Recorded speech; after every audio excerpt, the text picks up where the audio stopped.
दिन अगाडि चाहिँ अल्टिमाले दुईटा स्मार्ट वाचलाई चाहिँ लन्च गरेको थियो। एउटा चाहिँ म्याजिक प्रो भन्ने थियो भने अर्को चाहिँ तपाईँले सर्कल भन्ने चाहिँ एमोलेड डिस्प्लेको साथमा अन्डर 4000 मा चाहिँ नेपालमा देख्नु भएको थियो। यसको बारेमा चाहिँ हामीले अलरेडी यो भन्दा अगाडिको भिडियोमा चाहिँ डिस्कस गरिसकेका थियौँ। अहिले चाहिँ अल्टिमाले फेरि यो दुईटा प्रडक्ट चाहिँ लन्च गरेको छ। एउटा चाहिँ यो तपाईँले एक्टिभ नोइज क्यान्सलेसन साथमा आउने इयरबड पाउन सक्नुहुन्छ जसको नाम चाहिँ बुम बड्स 141 भन्ने छ। यसको बारेमा चाहिँ हामी डेडिकेटेड भिडियोमा अर्को भिडियोमा कुरा गर्नेछौँ। यो इयरबड चाहिँ एकदमै राम्रो लागेको थियो मलाई, धेरै किलर प्रडक्ट चाहिँ लिएर आएको छ।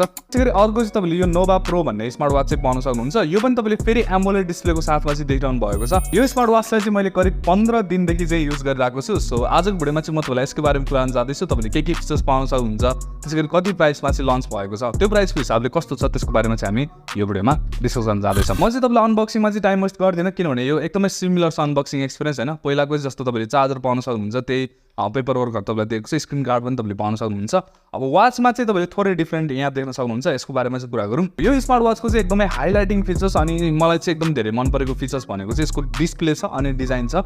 यसमा चाहिँ तपाईँले रेक्ट्याङ्गुलर खालको डिजाइन पाउन सक्नुहुन्छ। योभन्दा अगाडि आएको सर्कलमा चाहिँ तपाईँले राउन्ड सर्कलवाला चाहिँ पाउनु भएको थियो डिजाइन भने यहाँ चाहिँ तपाईँले रेक्ट्याङ्गुलर पाउनु भएछ। अब कतिजनालाई चाहिँ रेक्ट्याङ्गुलर मनपर्छ, कतिजनालाई सर्कल मनपर्छ होइन, यो चाहिँ तपाईँहरूको प्रिफरेन्सको कुरा भयो। अब यहाँनिर राम्रो कुरो के छ भने तपाईँले 2.04 इन्चको चाहिँ एमोलेड स्क्रिन पाउन सक्नुहुन्छ यो पालि पनि, अनि 368/448 को तपाईँले रिजोल्युसन पाउन सक्नुहुन्छ। यसको डिस्प्लेमा चाहिँ म एउटा कुरा भन्न चाहन्छु, सर्कलसँग कम्पेयर गरेर हेर्दाखेरि चाहिँ यसको डिस्प्ले अलि त्यो सेचुरेसन लेभलहरू, कन्ट्रास्ट लेभलहरू चाहिँ अलिक कम लाग्यो मलाई। त्यस्तो डिप ब्ल्याक चाहिँ देखिरहेको थिएन, तर पनि यो एमोलेड स्क्रिन हो। अनि यहाँ राम्रो कुरो के छ भने तपाईँले अलवेज अन डिस्प्ले चाहिँ पाउन सक्नुहुन्छ। सो यसको अलवेज अन डिस्प्लेले चाहिँ धेरै हेल्प गरिरहेको थियो। बाँकी यसको डिजाइनमा चाहिँ स्ट्र्यापको क्वालिटीदेखि लिएर बटन्सहरू भयो होइन, सबै कुराहरू चाहिँ तपाईँले राम्रै पाउन सक्नुहुन्छ। अनि डिस्प्लेमा तपाईँले बेजल्सहरू पनि एकदमै कम पाउन सक्नुहुन्छ, त्यो पनि अर्को राम्रो कुरा छ। अनि अल्टिमाको मलाई मनपर्ने भनेको चाहिँ यो डिजाइनमा चाहिँ हुन्छ नि ब्रान्डिङहरू गर्दाखेरि चाहिँ एकदमै राइट प्लेसमा गरेको जस्तो लाग्छ मलाई। यहाँ तपाईँले अल्टिमाको ब्रान्डिङ पनि देख्न सक्नुहुन्छ। डिस्प्लेमा चाहिँ अझै एउटा कुरा भन्न चाहन्छु म, यो चाहिँ मेरो विचारमा प्राइसिङको हिसाबले चाहिँ तपाईँले सबैभन्दा ठुलो डिस्प्ले भएको अथवा मैले चाहिँ अहिलेसम्म युज गरेको स्मार्ट वाचहरूमा चाहिँ सबैभन्दा ठुलो डिस्प्ले भएको स्मार्ट वाच हो यो। 2 इन्चको भनेको चाहिँ अलिकति ठुलै हुन्छ वाचहरूमा होइन। सो यहाँ तपाईँले राम्रै पाउन सक्नुहुन्छ। अर्को एउटा कुरा पनि मलाई भन्न मन लाग्यो, यो स्मार्ट वाचलाई चाहिँ मैले एकदमै रफली युज गरिरहेको थिएँ कि धेरै हुन्छ नि कतिचोटि ठोक्यो यो, कतिचोटि खस्यो होइन। त्यति गर्दाखेरि पनि यसमा धेरै स्क्रिनमा चाहिँ त्यति धेरै स्क्रैचेसहरू चाहिँ देखिरहेको छैन मैले। यसमा चाहिँ तपाईँले IP68 पाउन सक्नुहुन्छ। यो अर्को हाइलाइटिङ फिचर्स हुन जान्छ। तपाईँले एकदमै राम्रो कुरा हो योभन्दा अगाडिको वाचहरूमा पनि IP68 देखिसक्नु भएको थियो भने यसमा पनि अल्टिमाले यो चाहिँ कन्टिन्यू गरेको छ। सो मेरो विचारमा यो चाहिँ अल्टिमाले कन्टिन्यू गरिरहनुपर्छ। मैले चाहिँ यसलाई युज गर्दाखेरि हुन्छ नि पानीमा केही पनि चिन्ता भइरहेको थिएन मलाई। यसलाई चाहिँ मैले पानीमा पनि एकदम धेरै युज गरेको छु, त्यति गर्दाखेरि पनि केही पनि प्रब्लम आएको छैन। सो IP68 रेटिङ चाहिँ एकदमै राम्रो हुन जान्छ यो प्राइजिङको वाचहरूमा। यसमा पनि तपाईँले चाहिँ पाउन सक्नुहुन्छ। अब स्मार्ट वाच युज गर्दाखेरि चाहिँ त्यसमा एप्लिकेसन पनि एकदमै धेरै इम्पोर्टेन्ट हुन्छ। तपाईँले यसमा पछाडिपट्टि QR देख्न सक्नुहुन्छ, यसलाई स्क्यान गरेर चाहिँ तपाईँले सजिलै डाउनलोड गर्न सक्नुहुन्छ। द फिट भन्ने चाहिँ त्यसको नाम छ। अनि यहाँ चाहिँ म एउटा कुरा नढाँटिकन भन्न चाहन्छु, अल्टिमाको जुन एप सपोर्ट छ नि त्यो चाहिँ यो बजेट प्राइसको स्मार्ट वाचहरूमा चाहिँ सबैभन्दा बेस्ट जस्तो लाग्छ मलाई। सफ्टवेयर एक्सपिरियन्स तपाईँले एकदमै राम्रो पाउन सक्नुहुन्छ। सिमलेस छ, कनेक्सनमा त्यस्तो धेरै तपाईँले दिमाग लगाइरहनु पर्दैन, सजिलै कनेक्ट हुन्छ। त्यसै गरी तपाईँले त्यहाँ थुप्रै फिचर्सहरू चाहिँ पाउन सक्नुहुन्छ। वाच फेसेसहरू पनि तपाईँले 100+ डिफ्रेन्ट पाउन सक्नुहुन्छ, 100 होइन 200+ तपाईँलाई दिएको हुन्छ। यो पालिको वाच फेसेसहरूमा चाहिँ तपाईँले एनिमेसन पनि पाउन सक्नुहुन्छ। यो रोबोट अथवा एस्ट्रोनट जस्तो चाहिँ उडिरहेको पनि देख्नुभयो होला होइन। सो यो कुराहरूले चाहिँ एकदमै प्रिमियम देखाइरहेको थियो यसलाई। अनि सफ्टवेयरमा चाहिँ तपाईँले अपडेट पनि टाइममा पाइरहनुहुन्छ होइन। सो सफ्टवेयरको सपोर्ट चाहिँ एकदमै राम्रो छ अल्टिमाको, त्यसमा केही पनि भन्नुपर्छ जस्तो लागेन मलाई। बाँकी सेन्सरको बारेमा कुरा गर्नुपर्दाखेरि चाहिँ हार्ट रेट सेन्सर पाउन सक्नुहुन्छ, ब्लड अक्सिजन लेभल भयो होइन, SpO2 तपाईँले मेजर गर्न सक्नुहुन्छ।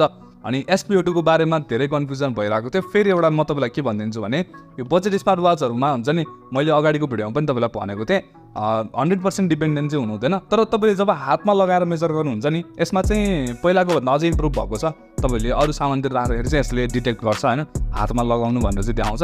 अब हातमा लगाइसके पछाडिको जुन मेजरमेन्ट हुन्छ नि हो त्यो चाहिँ फेरि एकुरेट जस्तै दिन्छ तपाईँलाई बजेट स्मार्ट वाचहरूले।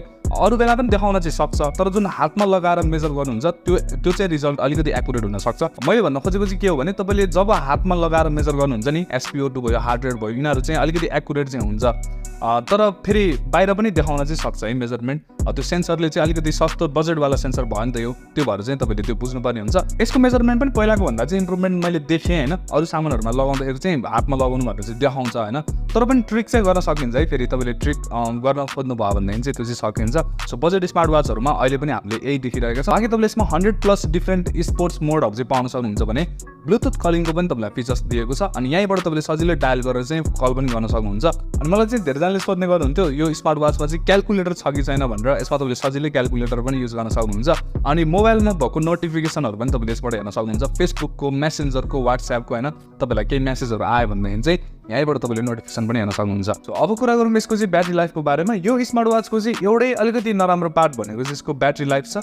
यसलाई चाहिँ मैले अलवेज अन डिस्प्ले अन गरेर चलाउँदाखेरि चाहिँ लगभग 2 देखि 3 दिनको मात्र ब्याट्री ब्याकअप चाहिँ पाएको थिएँ। ब्याट्री लाइफ चाहिँ मेरो विचारमा अझै धेरै भएको भए चाहिँ राम्रो हुन्थ्यो जस्तो लाग्यो। तर फेरि यसमा राम्रो कुरा चाहिँ के छ भने तपाईँले फास्ट चार्जिङको चाहिँ सपोर्ट पाउन सक्नुहुन्छ।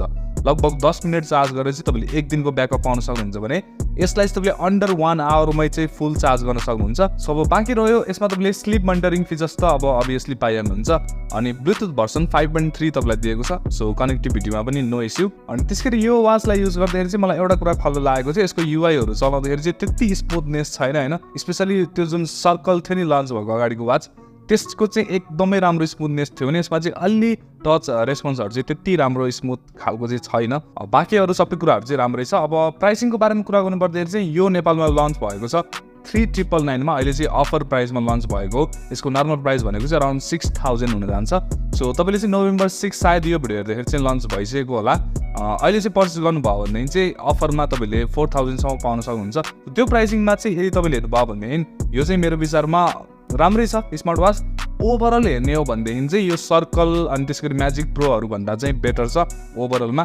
तर कुनै कुनै कुराहरू चाहिँ फेरि सर्कलको पनि बेटर छ, त्यो चाहिँ मैले तपाईँलाई कम्पेयर गरेर पनि भनिदिइसकेको छु। बाँकी तपाईँलाई के लाग्यो यो वाचको बारेमा त्यो चाहिँ मलाई तपाईँले कमेन्ट सेक्सनमा भन्न सक्नुहुन्छ। अनि यदि तपाईँलाई यो भिडियो मन पऱ्यो भने लाइक गर्नु होला। त्यसै गरी म तपाईँलाई लिङ्क चाहिँ तल डिस्क्रिप्सनमा राखिदिनेछु, त्यहाँबाट गएर चाहिँ तपाईँ पज गर्न सक्नुहुन्छ। अनि च्यानलमा नयाँ च्यानल सब्सक्राइब पनि गर्न सक्नुहुन्छ। म भेट्नेछु तपाईँसँग अर्को भिडियोमा।